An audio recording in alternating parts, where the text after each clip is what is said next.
সম্মানীয় রেল কর্তৃপক্ষের সদয় দৃষ্টি আকর্ষণ করছি। আমি হাওড়া থেকে কাটোয়া রেলপথের একজন নিয়মিত যাত্রী।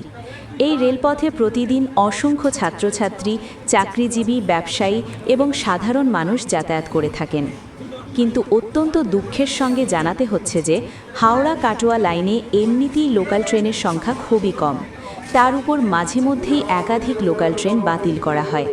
ফলে একটি ট্রেন যদি মিস হয়ে যায় তাহলে যাত্রীদের পরবর্তী ট্রেনের জন্য ঘন্টার পর ঘন্টা অপেক্ষা করতে হয়।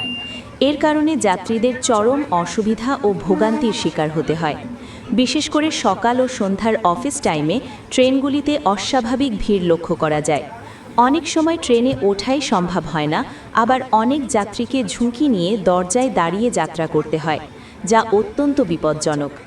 হাওড়া থেকে কাটোয়া পর্যন্ত বহু জনবহুল এলাকা ও গুরুত্বপূর্ণ স্টেশন এই রুটের অন্তর্গত। এই রেলপথে লোকাল ট্রেনের সংখ্যা বৃদ্ধি করা হলে যাত্রীদের যাতায়াত আরও সহজ, নিরাপদ এবং সময় উপযোগী হবে।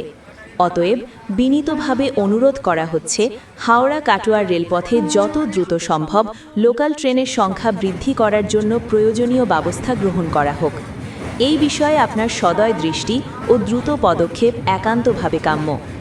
এই ভিডিওটি সবাই প্রচুর পরিমাণে শেয়ার করুন যাতে রেল কর্তৃপক্ষ এবং সরকারের কাছে পৌঁছায়। সাবস্ক্রাইব করুন আমাদের YouTube channel Mithun Ruma trending. ভিডিওটি ভালো লাগলে লাইক, কমেন্ট ও শেয়ার করতে একদম ভুলবেন না। ধন্যবাদ।